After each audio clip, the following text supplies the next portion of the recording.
with us today to talk about internships, fellowships, volunteer opportunities, global skills, and professional development at her organization. Katie Foz is the Director of Intern, Fellowship, and Volunteer Programs at CARE International, an organization dedicated to fighting global poverty by empowering girls and women.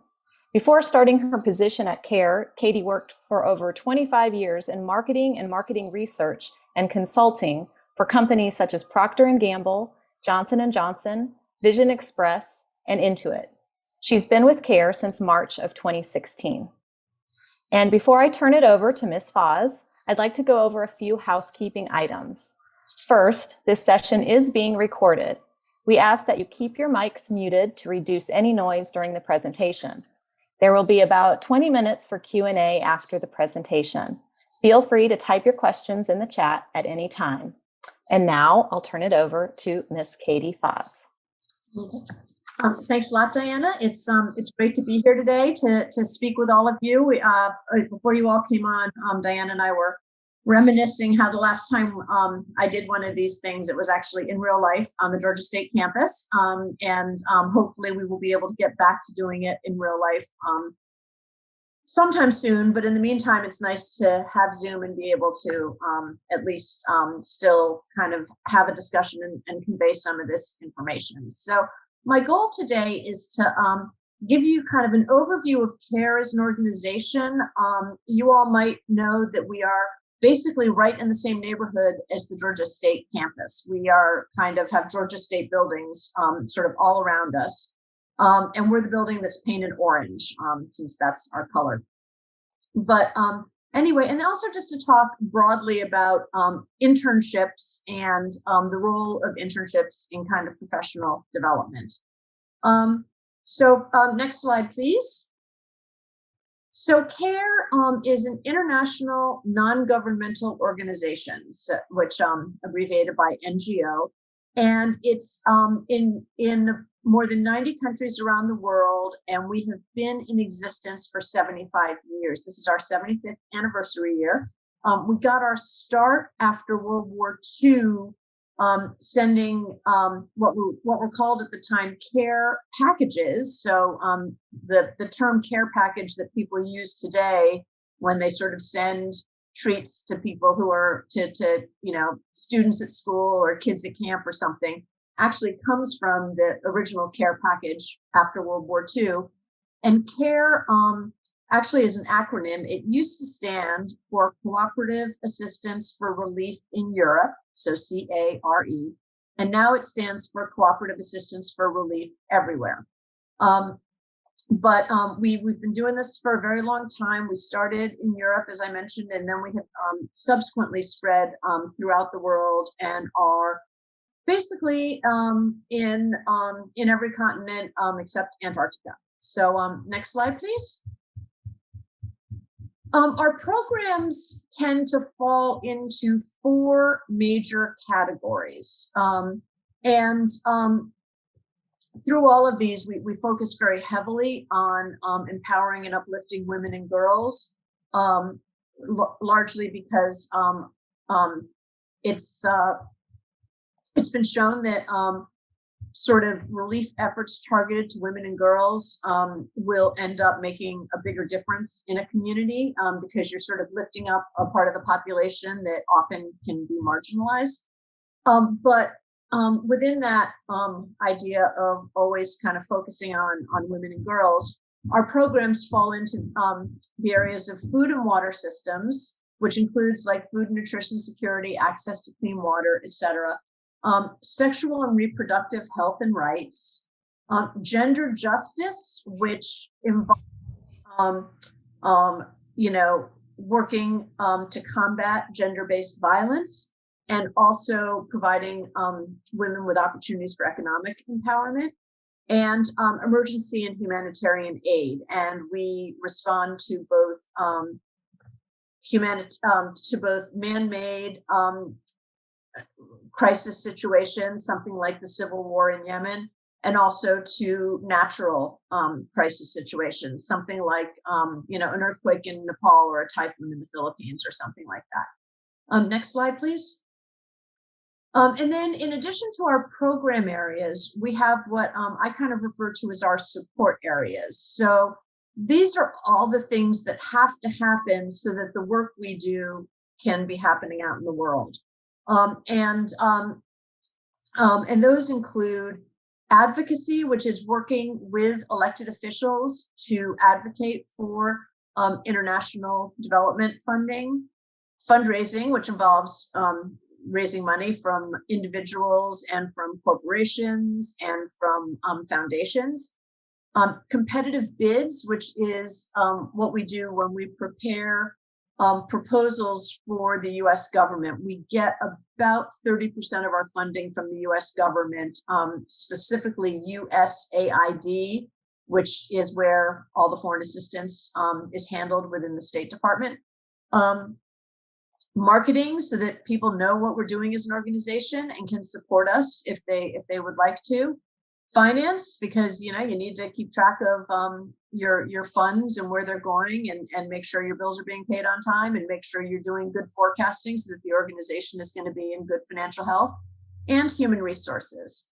And so one of the things I find it's helpful to point out is that any nonprofit not only has the program work they do, like what is their contribution to society, but there are always some support functions happening that are what allow the nonprofit to do what it's doing. So there are, marketing jobs in a nonprofit. There are advocacy jobs in a nonprofit. So there's a range. The range of expertise that's required in a nonprofit is pretty broad. And so I'd sort of like to point that out to folks. Next slide, please.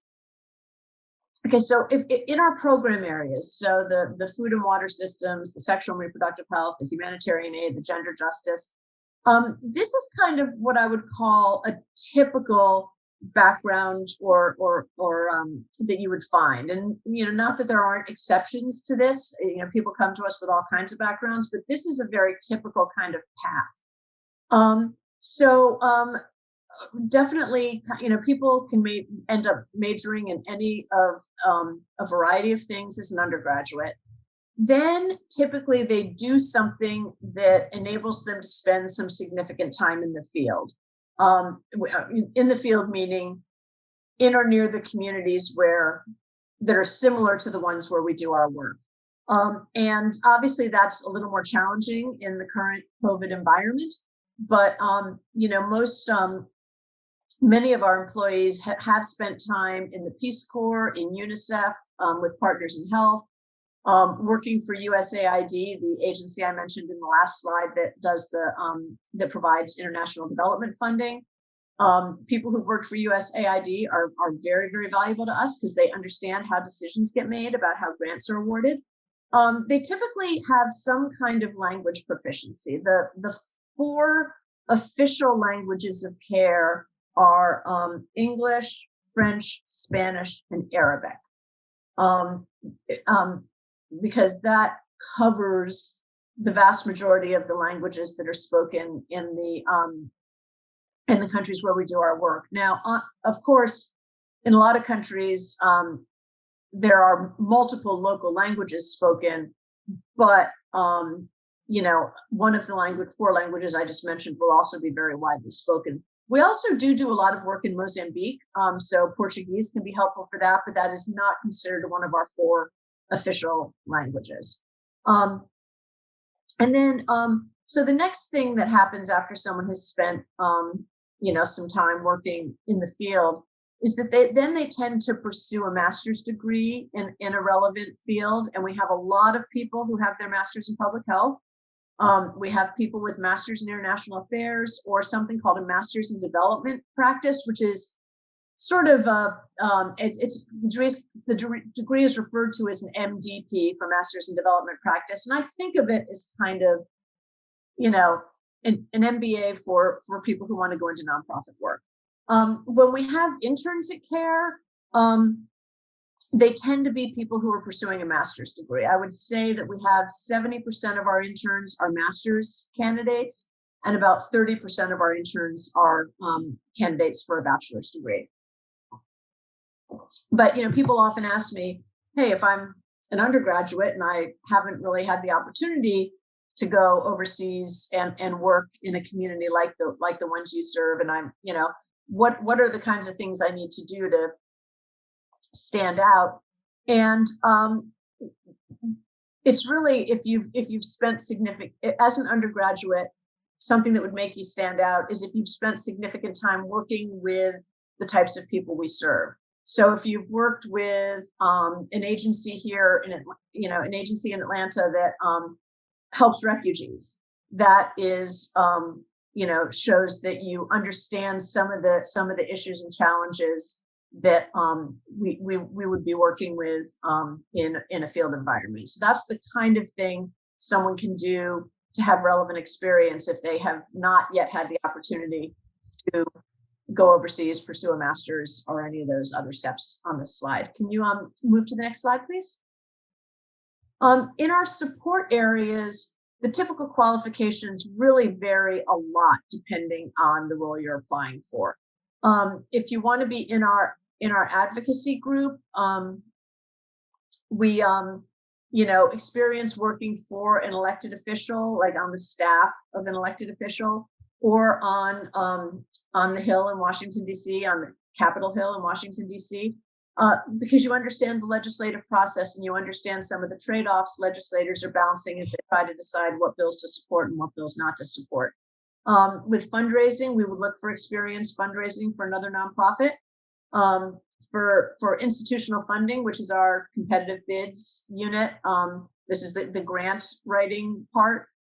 Good experience in writing and research, and again, if you've got experience working for USAID, that makes you very valuable. Marketing, either studying it in school and or having hands-on experience doing marketing, either at some kind of communications firm, whether it's digital marketing. Obviously a lot of marketing is digital right now, but there's still a role for some traditional marketing. And then in finance and human resources, an undergraduate major or prior job experience in those fields. At CARE, we don't hire a lot of people directly out of school. We just don't have that many. We have a lot of internship roles. We don't have terribly many entry-level roles. So often people have worked someplace else in these areas before they come to CARE. For internships, what we're, the types of students who would be good candidates for internships in these various areas: advocacy, they're studying political science, government, international affairs, fundraising, seeing something where a candidate has had volunteer involvement in nonprofit fundraising. We get people who've worked on Race for the Cure. We get people who've done fundraising for other organizations, but it shows that they have an interest in and sort of know some of the skills that are necessary to be successful at fundraising. In competitive bids, which is the institutional funding part, it's really evidence of good research and writing skills. And marketing, I think I mentioned earlier, digital savvy is a huge plus. I mean, the number of digital platforms, including social media platforms, that anyone is trying to manage these days is a lot to juggle. And so someone who can help with that and help with understanding the various platforms and what they, what audiences they appeal to and how to speak in sort of the voice of those various platforms is tremendously helpful. And for finance and HR, we're looking for undergraduate majors in those areas or in something closely related to those areas. Next slide, please. Stepping back from the, the specificity of internships, I did want to sort of provide some general career advice, because internships are kind of part of a longer continuum of your career. And I think it helps to think about, why am I interested in this internship? What is the building block it provides to where I want to be? And so right now, at this particular point in your careers, I would say you guys are what they call playing the long game, which means you're trying to make decisions that will pay off, not only in the short term, but also in the opportunities that might be presented to you down the road. And so I think it is really helpful to try and have a vision of what you want, what you think you would like to be doing professionally in 5, 10, 15, and 20 years. And that, it's not carved in stone. It can be a little nerve-wracking for someone to say, hey, tell me where you want to be 20 years from now, when you're thinking, oh my gosh, I don't know what I want to be doing next week. But I do think kind of just writing, penciling down some goals for 5, 10, 15, and 20 years, and then sort of saying, okay, well, if I want to be doing, this particular thing in 20 years, what are the backgrounds and educations and experiences and skill sets of the people who get to do those things? And what were they doing 5 years before they got that role? And what were they doing 5 years before they got that role? And what were they doing 5 years before they got that role? And then you start to build a roadmap to the skills you're trying to develop. And you may change the specifics of the goals you have, but as you sort of get some experience and you have an internship and you say, oh my gosh, whether the internship's at CARE or someplace else, you say, wow, the one thing I've learned from this internship is what I don't want to be doing professionally. And that's okay. Internships are about learning, about, seeing if you think you can see yourself in a field long term. But I think it helps anytime you try to take an internship to understand what you're hoping to learn from it and what goal it would be helping you advance towards. And then again, if you hated the internship and say, wow, the last thing I want to be doing with my career is this thing I just, was part of as an internship, fine. You can revise your goals and then go back and look at the skills you need to be building. And then you can reassess the types of things you should be applying for. But I think it helps a lot if you have a roadmap. You can always adapt the roadmap, but if you have a roadmap, I think you can end up just not really understanding what types of decisions you're trying to make and what types of organizations you're trying to get internships with and what types of skills you're trying to build. And it can be just a little harder to approach this all with a sense of purpose. I would also say, I would also really encourage people, and I know this can be a tough one sometimes, but be willing to accept lower pay for an experience that's more relevant to your long-term career goals. I just feel like the skills you gain on an internship, the contacts you make, the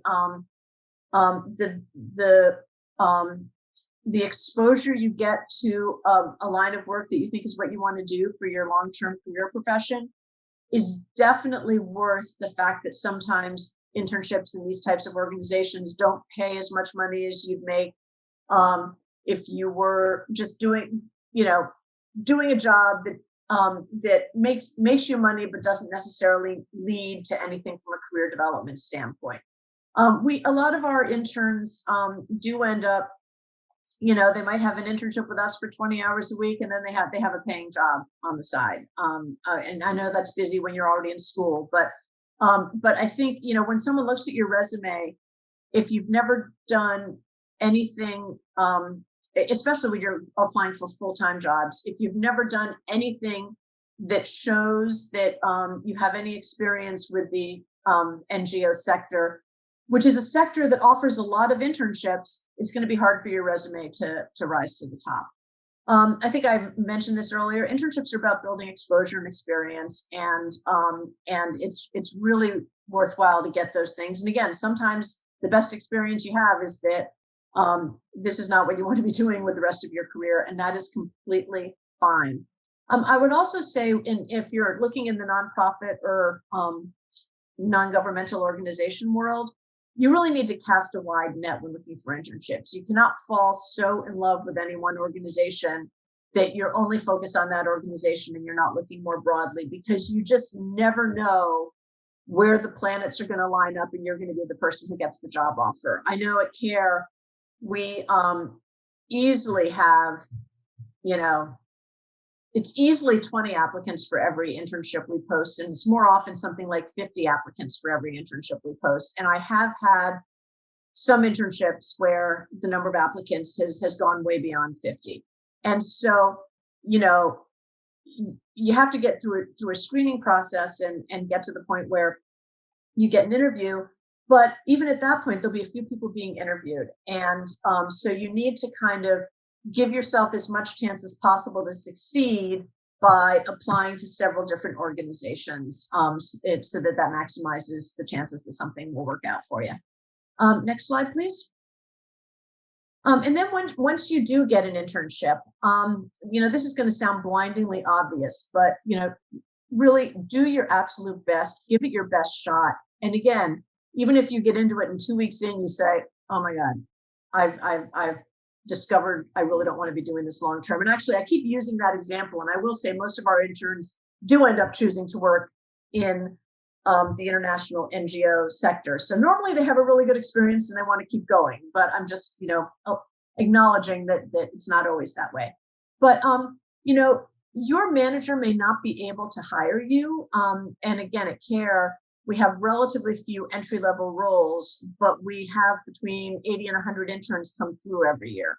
So we hire, maybe a couple of interns per year. And over time, we have a lot of people who used to be interns at CARE who are still with us, but the odds, but when we're only hiring a couple of interns a year, we have a lot of absolutely fabulous interns who don't get a job offer because there simply wasn't a role that was right for them at the time they finished up their internship. And it's not because we didn't think they were fabulous, it was just we didn't have a role for them. So your manager may not be able to hire you, but your manager can be a reference when you're applying to other organizations. And they're obviously going to be a much more positive reference if they had a great experience working with you. I will also say that definitely, I think you as an intern should be proactively talking to your manager about having check-in sessions and soliciting feedback.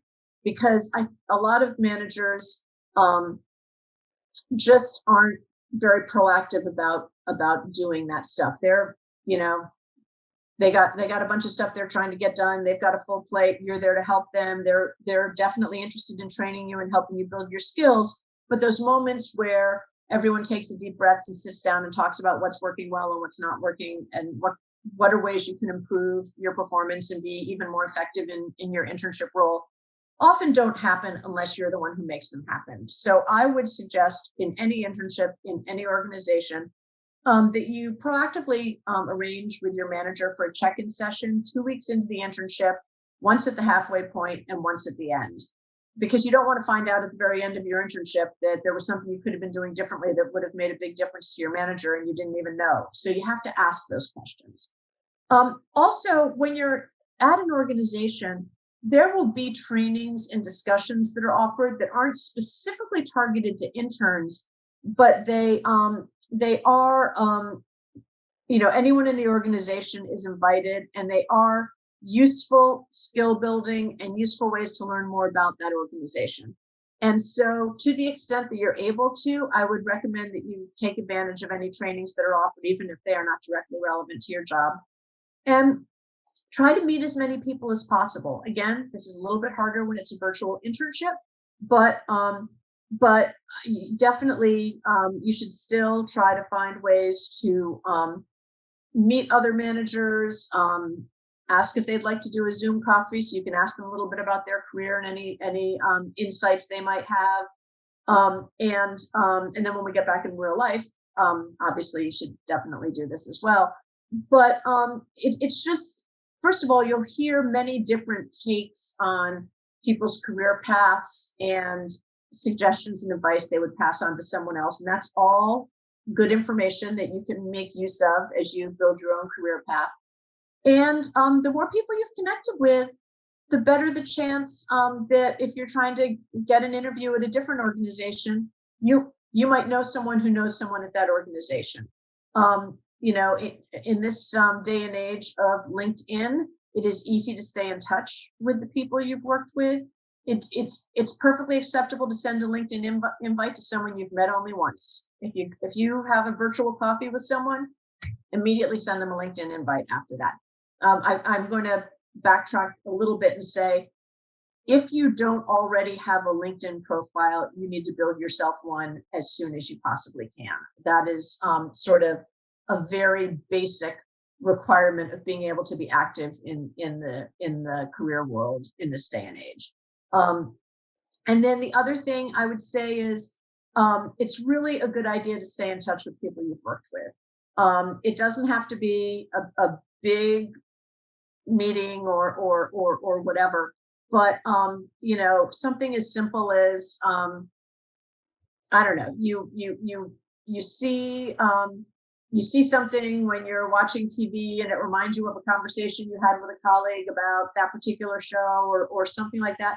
You just send them a quick note. Say, hey, I thought of you today. Remember that time we talked about, I don't know, XYZ show on Netflix, and I saw that it was renewed for another season, or and I wonder if you'll be watching it, or but just it doesn't have to be a weekly thing, but I think once or twice a year, dropping a quick communication to people you've worked with in the past is really important because it keeps the relationship a little bit current. And as you go through your career and get in situations where it makes a lot of sense to network, it's much easier to reactivate those relationships if there's been a little bit of effort put into keeping them current over time. Next slide, please. Oh, there we go. So that's kind of my overview of both, CARE as an organization, what the backgrounds and educations of our current interns typically are, and then just some general thoughts of internships and career things in general. So with that, I'll open it to questions. And would it make sense for me to go through what's in the chat box first, or how should we do this, Diane? Yeah, I think students and audience, please start typing your questions in the chat box.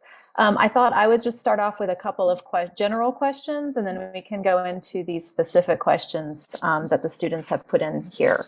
My first comment is just that you have given us such wonderful advice. This is so helpful for students who are exploring and navigating global careers. So I think a lot of people in the audience will probably be curious as to if you are accepting internship applications now. Yes, we are. We're in the process of mostly recruiting for internships to start this summer. And our website is care.org/careers, and then there'll be a button to look for internships. And definitely go there and apply to anything that you think is is a good fit with your interests and skill sets. So wonderful. One more thing, which is I get internship requests from managers all the way through April and sometimes even into early May, which is enough to make, applicants and me pull my hair out. But I would say if you don't see anything that is interesting to you when you go in today, because right now there's not a ton posted there, check back every once or twice a week because new stuff gets added all the time. And I'd say the time I really want everyone to get me, all the people I work with, to get me all their internship requests by March 1.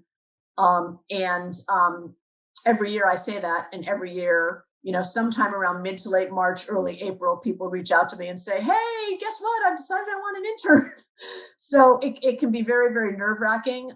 And some of this is because the budgets we work with are such that we often don't know if we're going to have money for certain things until, we've paid a few other bills and we know if there's enough money to fund an intern. So, but nonetheless, often things come together relatively late in the process, which can be a little nerve-wracking, but do keep checking back and apply to things that are interesting to you. Thank you. That's great advice. And I just have one other question about your internships and what they might be like now that we're working in a virtual environment, and if that is anticipated to change. Yeah, we are planning on virtual internships for this summer. Right now, the absolute earliest our office would open would be the 1st of June. And even when it opens on the 1st of June, I don't think it's going to be hey, we've unlocked the doors, everyone come down on day one. It's going to be sort of more of a phased reopening. And we actually, a lot of our workspaces are kind of open plan. which, has its benefits, it has its drawbacks, but one of the drawbacks is if one person's breathing on one side of the room, like, the microbes can be all the way over on the other side of the room, right? So ventilation is something they're going to try to manage it to make things as safe as possible, which is why we might be in a situation, even if we can stick to a June 1 opening date, which I'm hopeful that we can, where they say, you know what, we're going to have 25% occupancy, and some people, on any given day, and here are your assigned days to come into the office. But so we're just planning as if internships are going to be 100% remote this summer. And if you are in a remote location and would not be able to come into the office, that's fine. And I think that it becomes helpful, particularly in the summer, if you're not taking courses, really, really trying to go to the organization-wide meetings and things, because you'll have a weekly touch base, or maybe even more than weekly touch base with your manager. So you'll see your manager, but you just won't, it becomes a little bit harder to see people outside your manager, your immediate work group.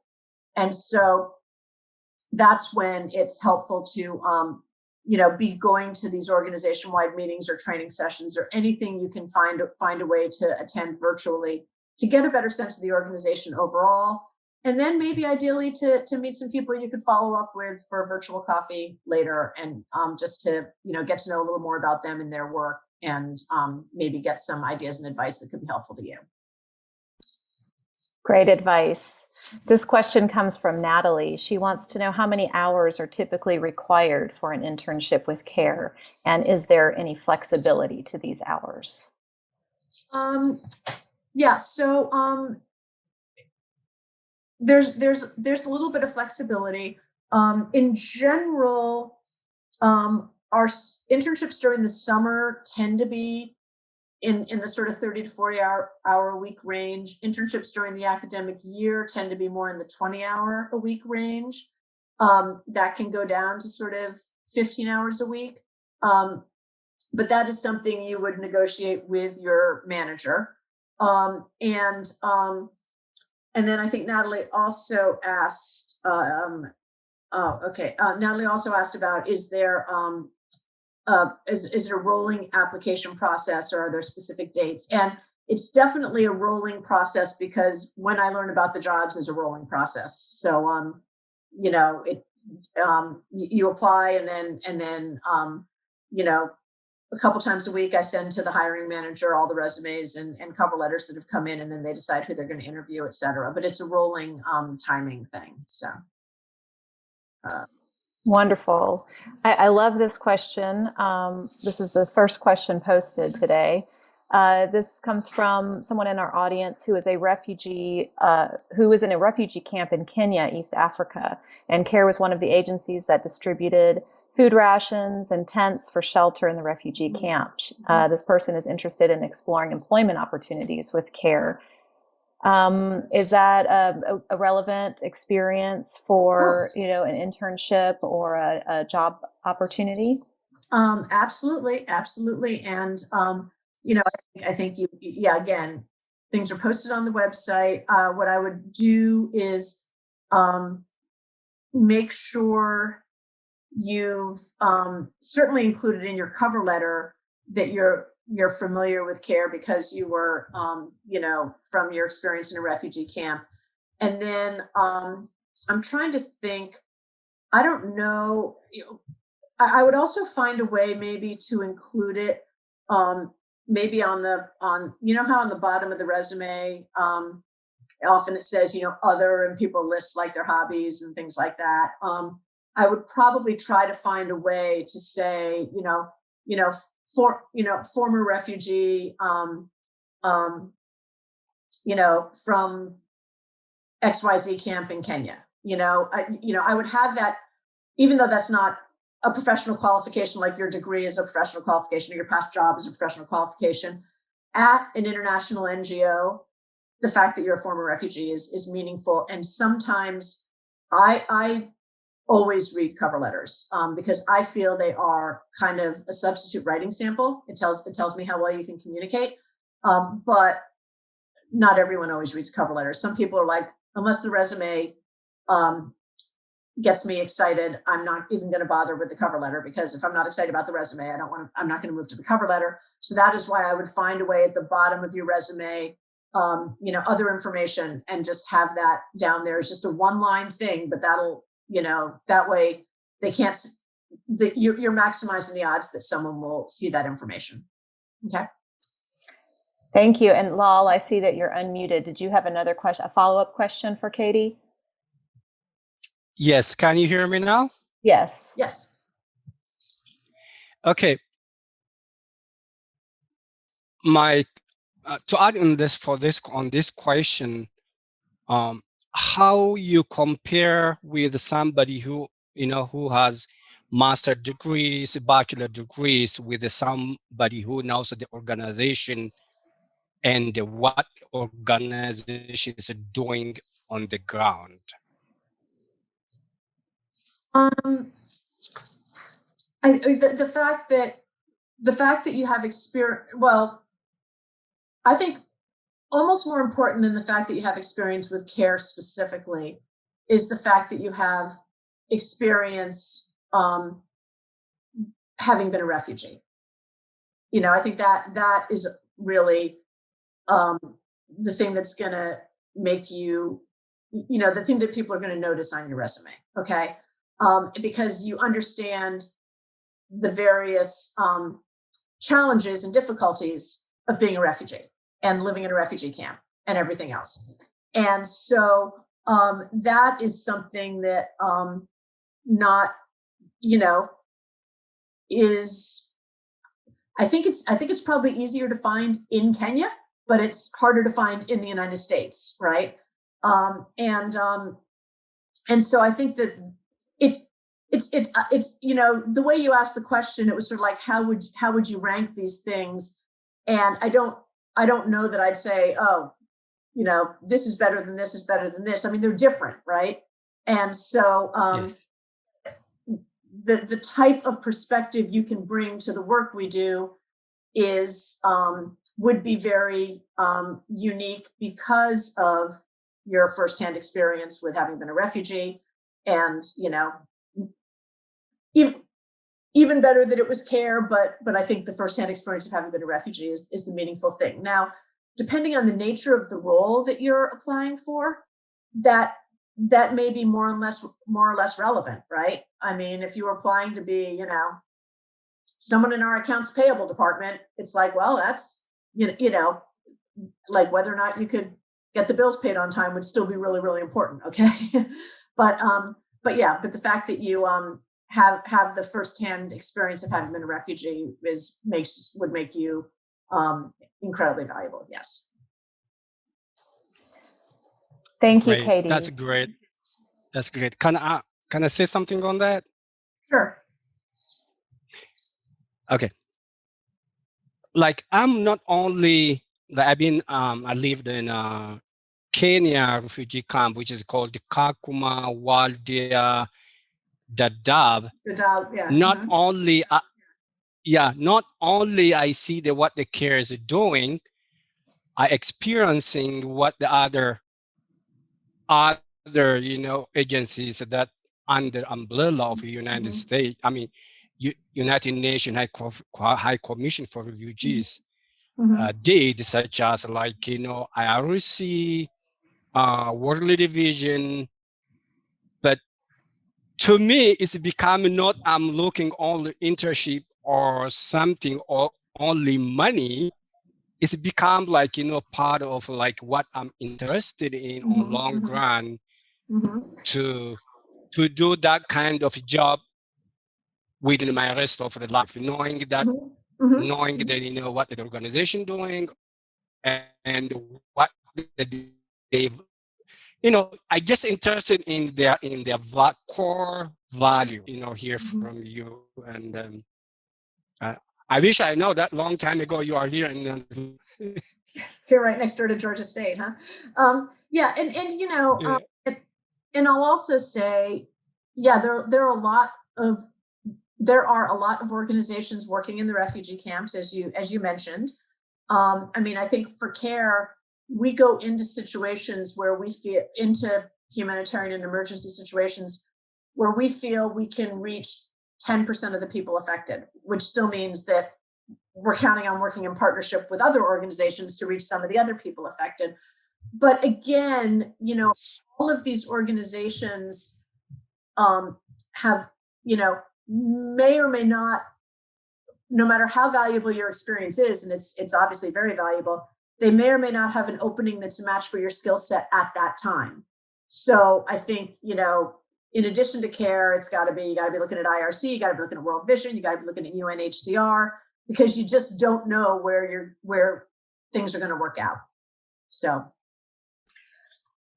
I think his question is so valuable to talk about personal experiences also. And can you talk about, I see a few questions about international experiences and how valuable are those experiences when seeking an internship or a career in an NGO? Also, I see someone here asked about military experience and other worldly experience, such as serving in an overseas location. Yeah, very, the NGO field seems to be a young person's game. What advice do you have someone?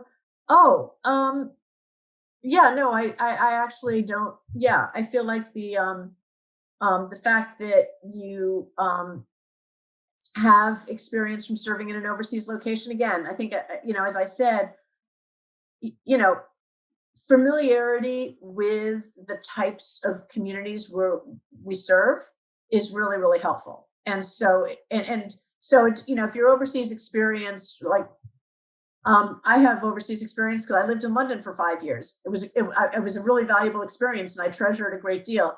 It's not particularly helpful to me in my work with CARE because it doesn't really dovetail well with the communities we work with.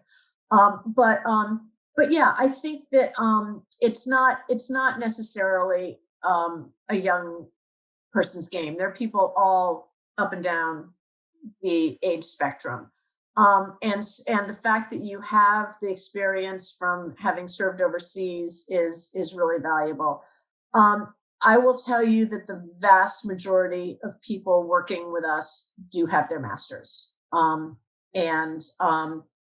don't know that is, you know, there are people with bachelor's degrees who could do just as good a job, but I think that is one of the expectations in many of the program roles that you have a master's. In the support roles,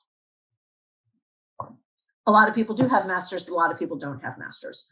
But I think that the fact that you have a lot of kind of real life and real world experience could make up for some, you know, you've got, you know, what's it called? Experience in what, the school of real life or whatever, you know, and that is very valuable, particularly if it's overseas. Let me move on to the other question. Would it be better to apply in between your bachelor and master's or during your master's? You know, I would say it depends how long you're planning on taking off between your bachelor's and your master's. Interns at CARE and other organizations may have different guidelines, but the situation at CARE is that you need to be enrolled in school pursuing a degree, or you need to be within 6 months of graduation. So if you're taking, you know, 5 years off between your undergrad and your master's, and there can be all kinds of good reasons to take 5 years and make sure it's what you really want to do and get a couple of experiences before bringing that to your master's program. If you're 3 years into that 5-year gap, you're not even going to be eligible for an internship at CARE. And so in that case, you'd have to be sort of in a master's program. But we are very focused on people who are pursuing a degree or have graduated within the past 6 months, whether it's at the bachelor's or the master's level. Lived experiences can be a transferable skill. Absolutely, Natalie. How often would someone who studied a language like French be using their language skills on the job? Are there opportunities for people to actively use language? Okay, French. Most of West Africa speaks French. So French is a very valuable language for the work we do in Haiti. We have our largest single country office, I think, is in Haiti. So that's another place where French is very useful. And I would say if you're in a role that is working directly with the country office, you would use your French a lot. If you're in a role that's kind of, you're not the first point of contact with the country office, you would sort of end up using it a little, and you'll find there are people who like go to lunch and decide to speak French at lunch because they like to speak French, that kind of thing. And you would be, or you might be, asked to translate some things or do some research, and a lot of the materials you're researching are in French. So you'd probably, and often on our job postings, it'll say either French required, French or Spanish or English or whatever it is, French required or French proficiency a plus.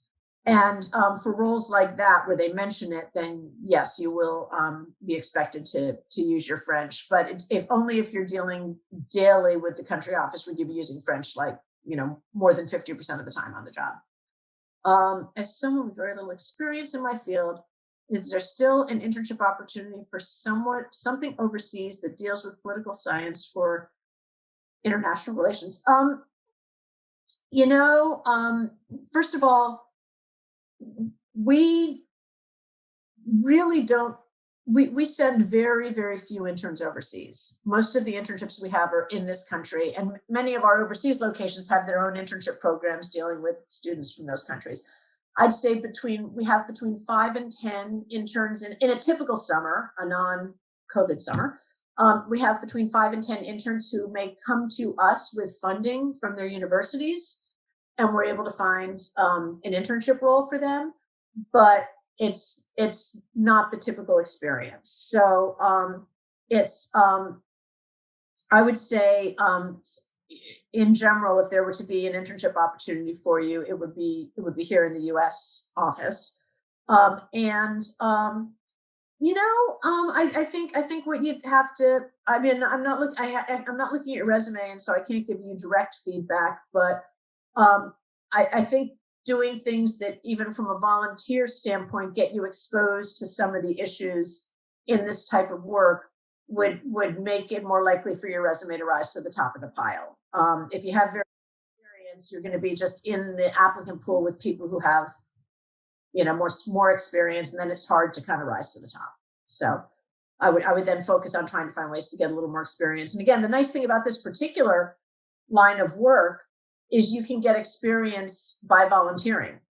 Whereas, if you wanted to go work at banking and people were saying to you, well, you don't have any banking experience, you can't go show up at SunTrust and start volunteering, So, but you can start volunteering in the types of work we do, and that can be a way to sort of build some experience and something you can talk about on your resume. Okay. Yeah. I think those are all the questions in the chat box. If you're out there listening, please continue to type your questions. Katie, what other kinds of experiences would you want to see on students' resumes? I think, especially when we're looking at interns, we're looking for people who have some who know how to do research. We use our interns for a lot of research, a lot of writing, a lot of analysis, and it doesn't all have to be fancy schmancy computer data analytics stuff, but you have to be able to look at a bunch of facts or information and draw some conclusions and figure out some recommended next steps. So situations where you've had to do that are helpful. Situations where you've had to work with people from diverse backgrounds are helpful. So I would try to highlight those types of experiences that you've had. I do think that, anything where you've had to step into, any kind of leadership role.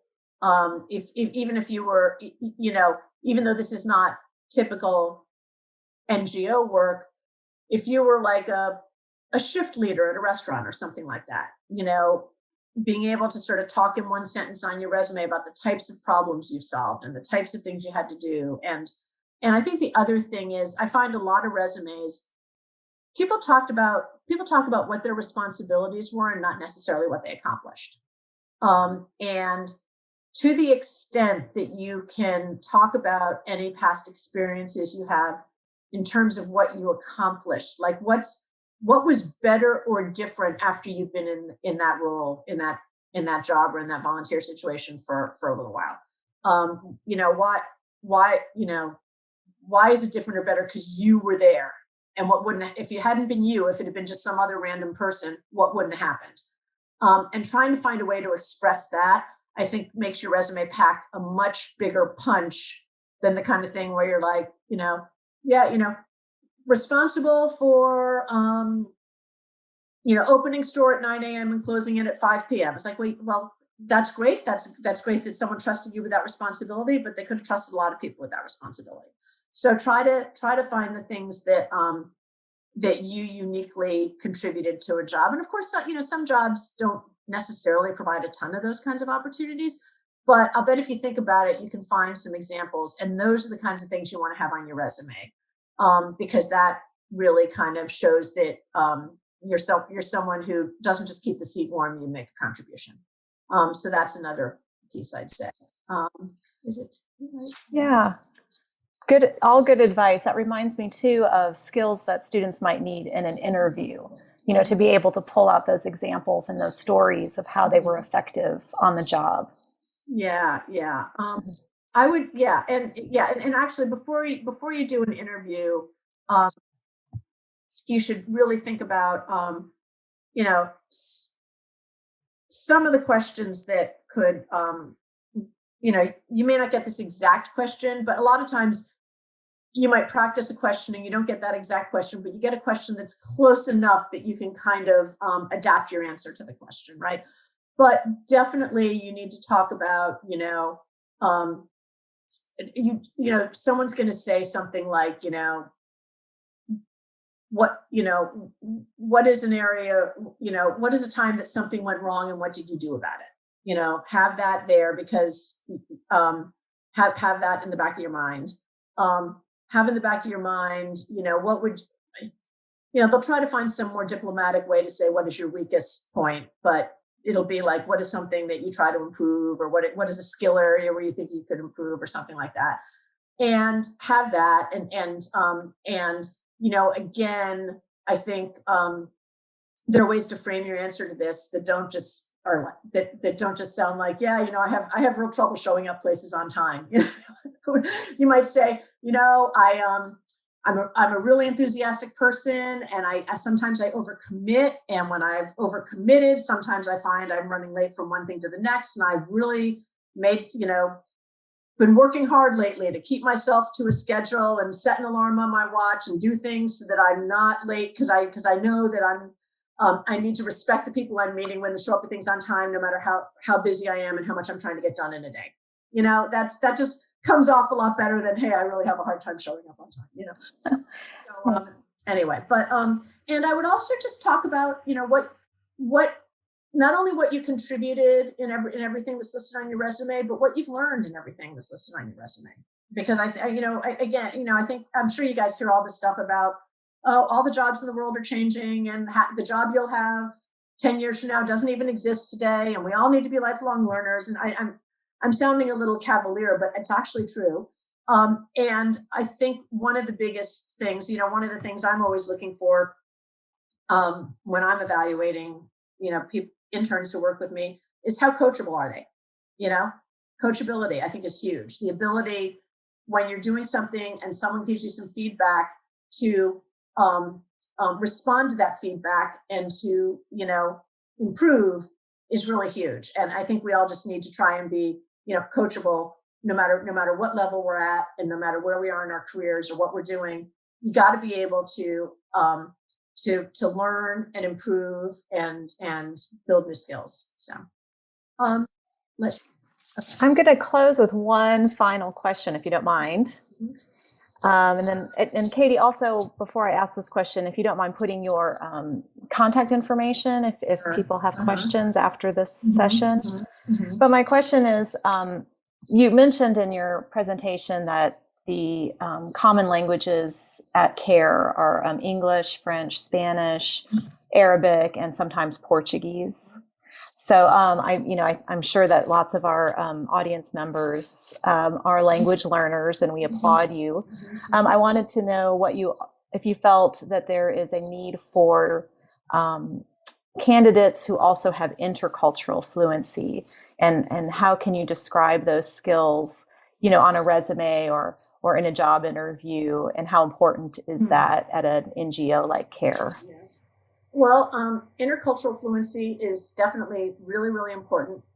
And I think that the proxy for that when someone's looking at resumes does tend to be, have they spent time outside the United States? And again, I'm talking to you all in a time when we haven't been able to travel for the past year. So a little more challenging, but the fact that you've spent time outside the United States, you've been exposed to different cultures, and you're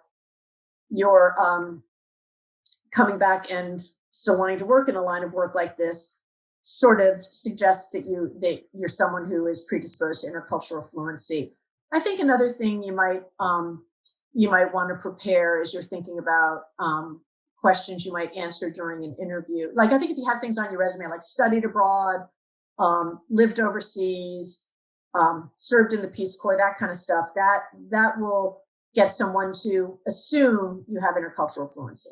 Then in an interview situation, there might be a question about, can you talk about a time when you had a cultural misunderstanding with someone? Can you talk about what it was like, working with people from different backgrounds, that kind of stuff. And that's when you can share an experience from your past that ultimately, hopefully demonstrates that you do have some intercultural fluency and some ability to handle those differences. That is wonderful advice, and we appreciate your time today. I'm going to put our closing screen up here. And I just want to thank everyone who attended today. I want to thank Katie for giving us such great advice, not only for applying for an internship at CARE, but also things to consider to build your skills, to have goals for the long term, and to have intercultural fluency. So thank you, Katie, for all your good advice. And for those of you out in the audience, please consider joining us on March 12th from 12 to 1 for SASO Inc. They're an organization that helps with translation, interpretation, and professional development. So we hope you'll join us then. And we also have added a new event to our series. This one will be on March 25th from 2 to 3. We'll have a speaker come and talk to us about the Pickering Foreign Affairs Fellowship and the Wrangell International Affairs Program. So we do hope that you will join us for the next 2 events. Thank you to everyone, and have a wonderful afternoon, and we hope to see you soon.